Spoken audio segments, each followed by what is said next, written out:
Hello guys, कैसे हैं आप सब लोग। और वेलकम है आपका अपने चैनल फिजिक्स की पाठशाला पर। और अगर आपको मेरी वीडियो अच्छी लगे तो उसको सब्सक्राइब करिए, शेयर करिए। चलिए आइए देखते हैं electric field due to non conducting solid sphere. देखिए हमारे पास ये एक नॉन कंडक्टिंग सॉलिड स्फीयर है। कंडक्टिंग में क्या होता है कि जब हम चार्ज देते हैं तो सारे चार्जेस सरफेस पे भाग जाते हैं, और नॉन कंडक्टिंग में क्या होता है कि जब हम चार्ज देते हैं ना तो ये सारे चार्जेस इस स्फीयर के पूरे वॉल्यूम में भर जाते हैं। अंदर भी पूरे अंदर ये पूरे चार्जेस इस सरफेस के पूरे वॉल्यूम में भर जाएंगे। जैसे तरबूज में जैसे मटेरियल भरा हुआ होता है वैसे ही दिस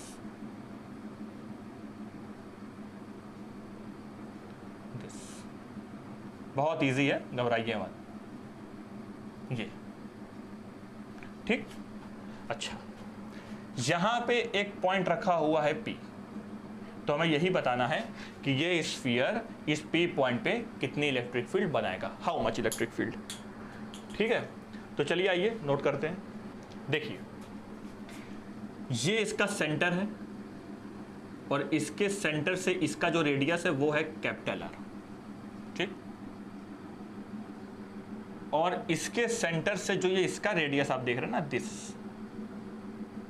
दिस रेडियस, सेंटर से ये रेडियस है स्मॉल r। ये P पॉइंट अभी कहाँ है, तो आंसर है ये P पॉइंट अभी इस सरफेस के बाहर है।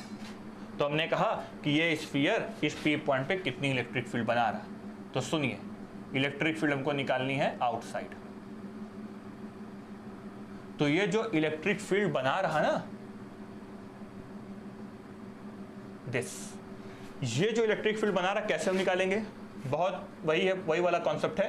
पहले हम एक ऐसे गॉसियन सरफेस बनाएंगे, ये सिमेट्रिकल सरफेस जिसमें ई और थीटा हर तरफ से कैसा होगा, सेम। यहाँ से इलेक्ट्रिक फील्ड निकलेगी दिस, एंड ये है एरिया वेक्टर दिस, थीटा कैसा 0 डिग्री, तो ऐसा ही होगा।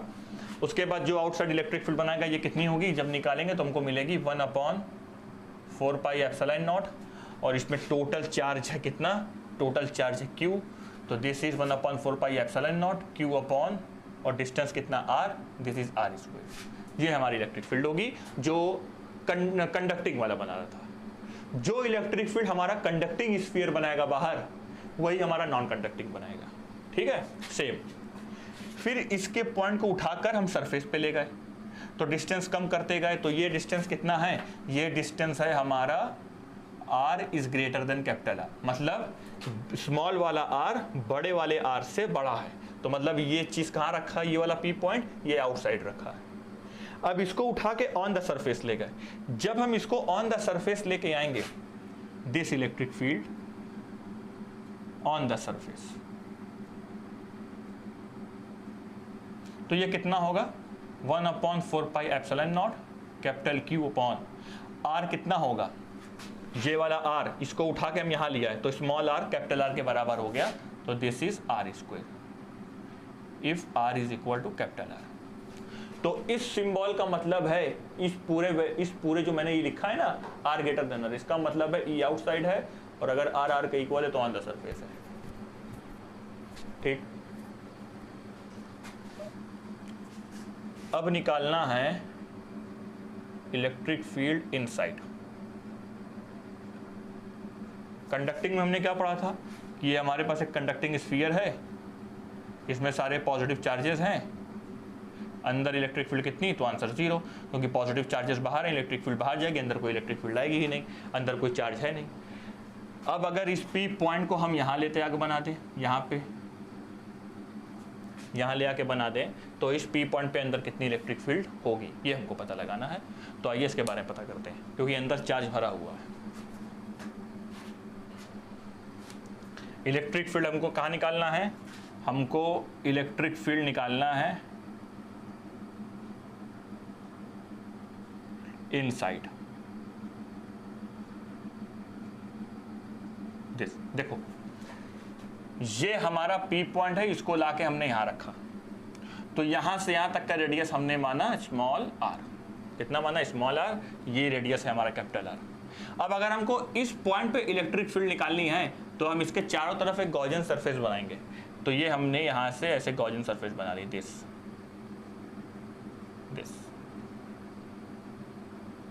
ठीक है, ये हमने गॉसियन सरफेस बना ली। इसको मैं थोड़ा सा क्लियर बना के दिखाता हूँ आपको कि आप कंफ्यूज ना हो। देखो, ये हमारे पास एक स्फीयर है दिस, और इसके अंदर ये चार्ज भरा है दिस।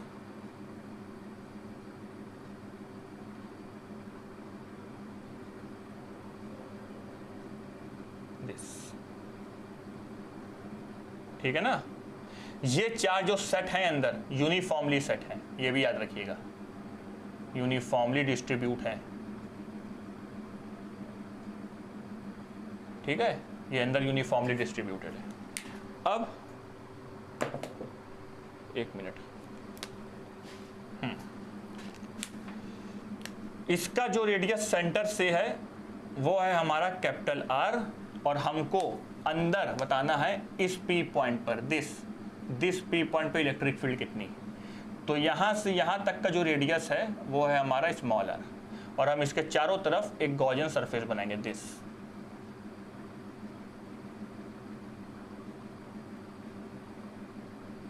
ठीक है, इसके चारों तरफ हमने क्या बनाया, गॉसियन सरफेस।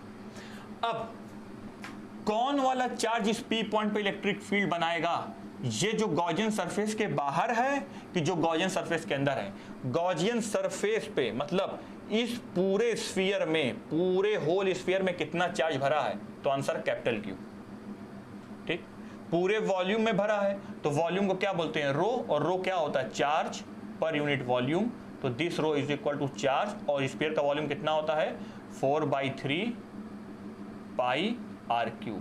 ये हमारा रो होता है कि नहीं होता, रो क्या है, चार्ज पर यूनिट वॉल्यूम। वॉल्यूमेट्रिक डिस्ट्रीब्यूशन में मैंने पूरा बता रखा है। तो पूरे वॉल्यूम में चार्ज भरा है Q, और रो क्या है, चार्ज पर यूनिट वॉल्यूम, दिस इतना।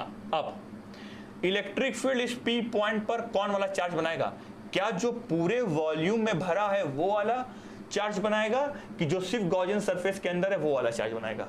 तो याद रखिए, इस P पॉइंट पर इलेक्ट्रिक फील्ड वही चार्ज बनाएगा जो सिर्फ और सिर्फ गॉसियन सरफेस के अंदर है, दिस, ये सब चार्जेस मिलके इस पर इलेक्ट्रिक फील्ड बनाएंगे।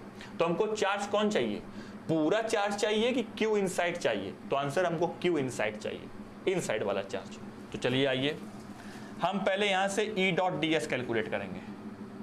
Calculate E.ds cos theta, this simply, E कहाँ बाहर आ जाएगा, दिस E, और ds, हाँ यहाँ से इलेक्ट्रिक फील्ड ये वाला चार्ज बनाएगा in this direction, ds in this direction, theta 0 degree, cos 0 की वैल्यू 1, और ds टोटल एरिया निकालेंगे तो ये कितना आएगा, स्फीयर का एरिया 4πr²। ये हमारा E.ds आ गया। ठीक, अब चार्ज कैलकुलेट करेंगे कि इनसाइड चार्ज कितना है, हमें कौन वाला चार्ज चाहिए, Q इनसाइड चाहिए, दिस इनसाइड चार्ज।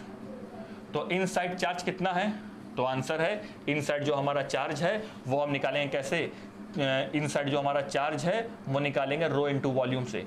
चार्ज का फॉर्मूला क्या होता है, हाँ सॉरी, रो का फॉर्मूला क्या होता है, चार्ज पर यूनिट वॉल्यूम। तो चार्ज का फॉर्मूला क्या होगा, रो इनटू वॉल्यूम, यही होगा ना। तो ये तो कैपिटल Q के लिए हो गया, हमको स्मॉल q के लिए चाहिए, तो small q inside is equal to rho into volume. और वॉल्यूम किसके चाहिए, ये वॉल्यूम किसका है, बड़े वाले चार्ज का, इस पूरे वॉल्यूम का। ये वॉल्यूम किसका है, छोटे वाले चार्ज का, मतलब सिर्फ इस गॉसियन सरफेस का हमको वॉल्यूम चाहिए, दिस। तो Q इनसाइड कितना है, rho into volume. So this is equal to rho into volume कितना, 4/3 पाई, और यहां से यहां तक का रेडियस कितना, स्मॉल r, तो दिस इज स्मॉल r²। बोलिए हो गया, हो गया। अब इंटीग्रेट कर, अब वो कर लीजिए, अप्लाइंग गॉस थ्योरम यहां लगा दे रहे हैं, अप्लाइंग गॉस थ्योरम कितना होगा, this is equal to close integral of E.ds is equal to Q upon epsilon naught. So this simply close integral E.ds कितना है, E 4πr² Q कितना है, रो इंटू वी, तो हम यहाँ लिख देंगे this is equal to E is equal to this volume कितना, इसको लिखेंगे रो 4/3 पाई आर क्यूब, और ये कहाँ गया Q अपॉन एप्सिलॉन, और 4 पाई आर स्क्वायर नीचे चला जाएगा, 4 पाई आर स्क्वायर नीचे आ गया, तो this 4 pi cancel, this R cancel, 4 pi R square epsilon naught भी तो सही है, Q अपॉन एप्सिलॉन नॉट होगा। तो बताइए इलेक्ट्रिक फील्ड कितनी आई, तो हमारी जो इलेक्ट्रिक फील्ड आई, this electric field is equal to rho R upon 3 epsilon not.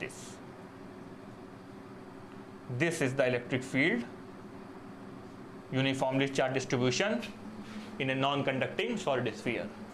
बहुत ईजी है, कुछ नहीं है, खाली आपको EDS कैलकुलेट करना है इसका, सीरीज गॉसियन सरफेस का, क्योंकि अब आपके लिए स्फीयर कौन हो गया है, अब आपके लिए छोटा वाला स्फीयर हो गया है, क्योंकि हमें इनसाइड निकालना है। फिर उसके बाद EDS कैलकुलेट कर लेंगे, इनसाइड Q कितना है, Q का फॉर्मूला क्या होता है, रो इंटू वी होता है, तो this is rho into V, rho into 4/3 pi R Q. ठीक, फिर उसके बाद अप्लाइंग गॉस थ्योरम करेंगे दिस, तो हमारा ये इलेक्ट्रिक फील्ड आ जाएगा rho R upon 3 epsilon naught. तो इतना आपको समझ में आ गया, E is equal to rho R upon 3 epsilon naught. तो चलिए आइए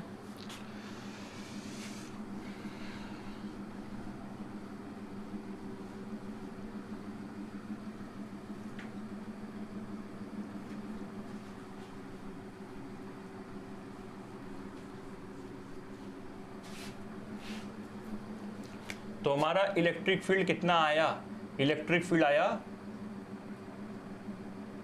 रो R अपॉन 3 एप्सिलॉन नॉट, यही आया ना। अब सुनिए, रो को हम क्या लिख सकते हैं, रो को हम लिख सकते हैं टोटल चार्ज पर यूनिट वॉल्यूम। लिख सकते हैं कि नहीं लिख सकते, बिल्कुल लिख सकते हैं। तो यहाँ पे हमने electric field is equal to rho क्या है, टोटल चार्ज पर unit volume R upon 3 epsilon naught. So this E is equal to charge R, volume का क्या लिख सकते हैं 4/3 pi R cube 3 epsilon naught. बोलो लिख सकते हैं कि नहीं, वॉल्यूम क्या लिख सकते हैं 4/3 pi R cube, this 3 cancel. तो बताइए इलेक्ट्रिक फील्ड हमारा कितना आया, 1 upon 4 pi epsilon not, and this R, ये R छोटा नहीं लेंगे, ये R बड़ा लेंगे, आर क्यूब। क्यों R बड़ा ले रहे हैं, क्योंकि रो का फॉर्मूला क्या होता है, चार्ज पर यूनिट वॉल्यूम। ये चार्ज कहाँ फैला है, पूरे वॉल्यूम में, और पूरे वॉल्यूम का अगर हम रेडियस लेंगे तो स्मॉल r लेंगे कि बड़ा वाला r लेंगे, तो बड़ा वाला r लेंगे दिस, तो this is capital R cube. तो Q R upon 4 pi R cube, 4 pi R cube, और epsilon naught, this is Q into R। So this E is equal to 1 upon 4 pi epsilon naught R cube QR। इसको आप ऐसे भी लिख सकते हैं। अगर आपको चार्ज डेंसिटी लिखनी है तो आपको ये लिखना पड़ेगा, और अगर आपको चार्ज के टर्म में लिखना है तो आपको ये लिखना पड़ेगा दिस। अब सुनिए, इलेक्ट्रिक फील्ड देखिए यहाँ किसके डायरेक्टली प्रोपोर्शनेट है, रेडियस के डायरेक्टली प्रोपोर्शनेट है। मतलब इसके अंदर अगर हम रेडियस बढ़ाते जाएंगे तो इलेक्ट्रिक फील्ड बढ़ती जाएगी, रेडियस घटाते जाएंगे तो इलेक्ट्रिक फील्ड घटती जाएगी। तो रेडियस बढ़ाने से इलेक्ट्रिक फील्ड बढ़ेगी, रेडियस घटाने से इलेक्ट्रिक फील्ड घटेगी। और जैसे आप बाहर आएंगे तो बाहर क्या हो जाएगा, E inversely proportional to 1 upon R square, कि रेडियस बढ़ाने से इलेक्ट्रिक फील्ड घटेगी। तो इसका जो आप ग्राफ बनाएंगे वो ऐसा बनाएंगे, this is centre O, this is on the surface, this is capital R, this is small r। Electric field maximum कहाँ होगी, सरफेस पर होगी, हमने बनाया है दिस। इनसाइड इलेक्ट्रिक फील्ड कैसी है, E के डायरेक्टली प्रोपोर्शनेट R के है। तो रेडियस बढ़ाओ इलेक्ट्रिक फील्ड बढ़ेगी, रेडियस बढ़ाओ इलेक्ट्रिक फील्ड घटेगी, रेडियस बढ़ाओ इलेक्ट्रिक फील्ड बढ़ेगी, मतलब स्ट्रेट लाइन। और जैसे जैसे आप बाहर जाएंगे तो वैसे वैसे इलेक्ट्रिक फील्ड आपकी कम होगी दिस।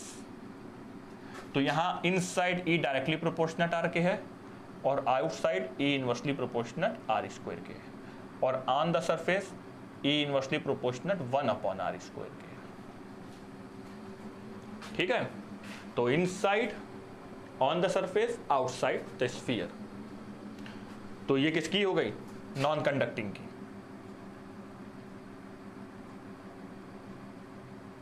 कैमरे में देखें सही दिख रहा है कि नहीं? हाँ ठीक, नॉन कंडक्टिंग। ठीक है, तो इस चीज को आप अच्छे से नोट करेंगे बढ़िया तरीके से, घबराना एकदम नहीं। तो नॉन कंडक्टिंग स्फीयर के बारे में आप जान गए, बहुत इजी है। खाली इनसाइड क्या करना है, एक गॉसियन सरफेस बनानी है, ईडीएस कैलकुलेट करेंगे 4πr² के इक्वल आएगा, और चार्ज कैलकुलेट करेंगे इनसाइड वाला, तो वो किसके इक्वल आएगा? रो इंटू वी के इक्वल आएगा। और वॉल्यूम कितना लेंगे? 4/3 स्मॉल r क्यूब। फिर calculate E dot D S करके और Q/ε0 के बराबर कर देंगे, आंसर आपका आ जाएगा। ठीक, फिर इस रो को अगर चार्ज के टर्म में लिखना है ऐसा लिख सकते हो, और इजी। ठीक है, सो नॉन कंडक्टिंग शेल के बारे में हम लोग ने पूरा पढ़ लिया। तो आपकी इलेक्ट्रिक फील्ड टोटल कंप्लीट हो गई। Sorry, electrostatic chapter. तो इलेक्ट्रोस्टैटिक चैप्टर मैंने आपको पूरा पढ़ा दिया, एक भी चीज़ नहीं बची। कुछ एडवांस पॉइंट हमको बताना है, वो अलग लेक्चर में हम बता देंगे। ठीक है, एडवांस पॉइंट में अलग से मैं एक लेक्चर दे दूंगा। वैसे इलेक्ट्रोस्टैटिक कंप्लीट आपने पूरी पढ़ ली, कोई ऐसी चीज़ नहीं बची जो छूट गई। ठीक, तो आज के लिए इतना काफ़ी है। Thank you.